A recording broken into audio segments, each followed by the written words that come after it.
going on, YouTube? We are working on a 2020 Honda Talon 1000R 2-seater. The Sub Trans lost low gear, so we're gonna attempt to remove it. And I say attempt because this is my first time doing this, and from everything I've seen and the instructions I've read, it's a tough job. So I'm sure I can get it done, whether it takes an hour or 3 days. We'll figure it out. All right, guys, so the first thing I'm gonna do is remove these two front wheels. Get those out of the way. And then what I'm gonna do here is this bolt right here that holds the front differential, and let's see, and that bolt that holds the front differential. I'm gonna remove those, and I'm gonna move the differential forward about an inch, and that should give me enough room to get the front drive shaft out from behind here. So let's see how that goes. I'll come back to you guys once I remove that stuff. All right, guys, so I did get the 1, 2, and 3 bolts out right there. So I got these 3 bolts out. I'm gonna move that differential forward. I'm hoping that this bumper, this aftermarket bumper, is not in the way, so I can get that drive shaft off. But what I need to do is get all this, the skid plate off. For the most part, half of the ones that I already pulled out are already broken. So we'll see what happens, right? Here's the skid plate. Let me tell you guys, if you guys embark in doing this, make sure that you buy yourself some extra bolts that go on here, because most of these were rusted in place, and you will get tons of dirt thrown in your face. So I got myself a little parts bin here. These are the little bolts that I'm talking about. They're 10 millimeter. Most of them are pretty good, but and some of them are, you know, rusted. So there's some that are stripped now and everything. So I have to order new little bolts of these. Save your caps for the skid plates. I got lug nuts for the tires, and then these big long ones are for the differential from the front. So we're gonna keep trucking along. So far, this is what it looks like under here. And I gotta get this skid plate right next there. Gotta get that one off now so I can get that subframe. All right, guys, next step is to remove the seats on the inside. If you haven't done this before, it is a pain, so just be careful. You gotta remove this bolt, that bolt, that bolt, and there's another one on the other side here. If you have these 5-point harnesses, they're a pain because they go wrapped around the back tube, and then with having this glass right here, it just takes forever to get out. So as long as you guys go into it with the patience and knowing that it's going to take a while, you'll do all right. All right, guys, go out to O'Reilly and pick yourself this $25 part. Basically what it is some trim clip pliers, and these are it right here. Save yourself some frustration. Look, check it out. All you have to do is literally put it in there and then bring them out. Look at that. So save yourself the frustration, get that tool.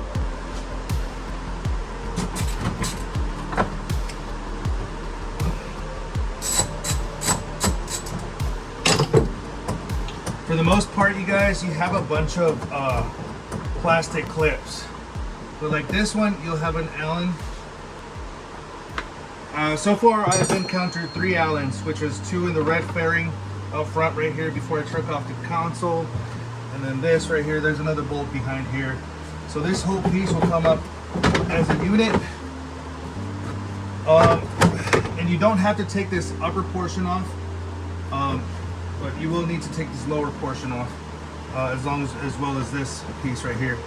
So, like I told you guys before, get this clip, or this clip remover. It'll help you. I just got to remove the 1 bolt back here, and then this whole thing should come up, except I have another hose that I have to remove from back there. So let's see what we got. All right, guys, we're back.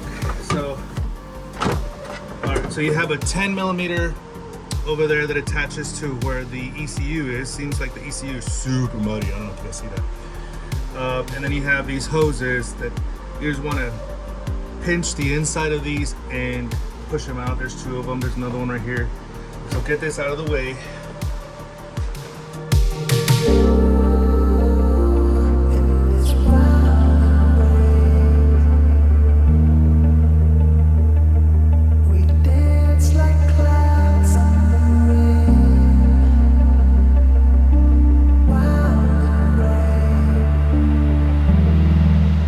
Guys, so now that we have the back plastic here and the center console plastic out, we want to move the drive shaft forward.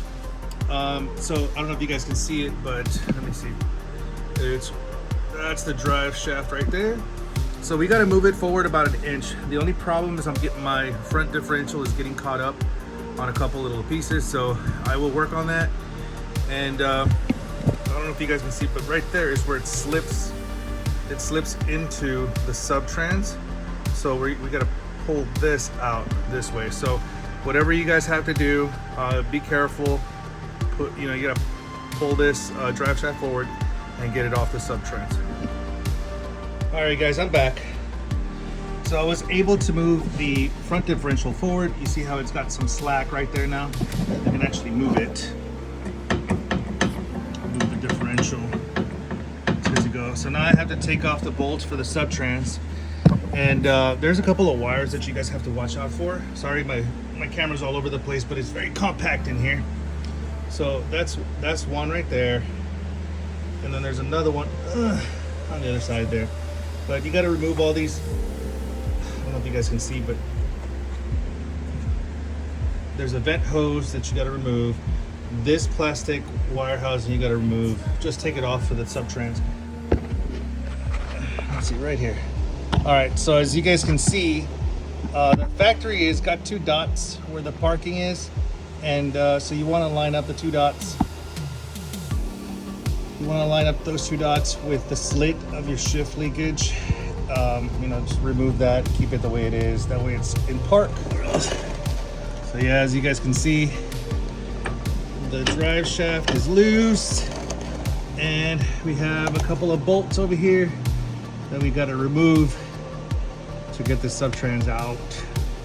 So wish me luck, you guys. We'll be here a while. All right, boop. All right, so I got to take the shift linkage off. A couple of bolts. There should be 1, 2, I think.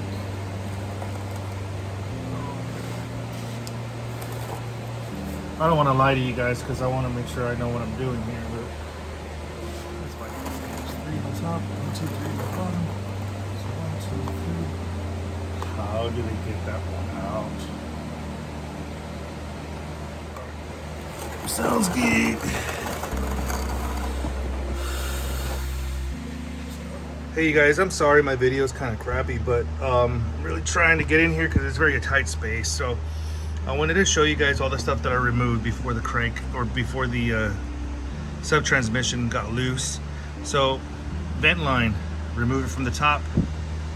There's a connector, electrical connector right there, remove that. Drain the fluid, okay? Then you have, all right, so way in here, this dark hole down there, there's a stud that pulls right out. And then right above that, there's another stud, but it gets blocked by the frame. So you're gonna have to get that one as you lower it. All right, then on this side, you see these 2 with the nuts, that one and that one. So those 2 are going all the way through. So what I'm gonna do is I'm gonna double nut those and remove the actual stud. So I'm just gonna remove that stud. So that's 1, 2, 3, 4 up top. All right, and at the bottom, we have 3. Those nuts down there. Guys, they're small, so you'll be able to find them. You'll see them. Those are 3 at the bottom. So, all right. So I'm going to go ahead, double nut those, and hopefully we can get this Sub Trans out. All right, guys. So what I was talking about in double nutting, So as you guys can see, this one just got pulled out. So what I did was I put 2 nuts, I tightened them, you know, onto each other, and then using the inner one, I pulled the whole bolt out. So that was on that hole right there, and this one down here I have to do the same for that one, and then this should all come out after that. Wish me luck. All right, you guys. So once I took off that top bolt, right, where I had to double bolt it, here's that rear drive shaft, and there's that front drive shaft. So what I did, as soon as I took off that one bolt, everything came loose. So I pushed it forward back into that front drive shaft, and then the rear drive shaft released. And as soon as that rear drive shaft released, it came down. Like it came down, and then I just, you know, took it out of the front. So sorry I didn't video that part, but it was super simple as soon as you got to this part. So as long as you take your time, you know, take your time, be patient, and it's not hard, it's just time consuming, you guys. So it took me about 6 hours to get this done. So I hope this helps you guys, and if you have any questions, let me know, and I will be making a video on putting it back together just in case y'all need that. Okay, bye.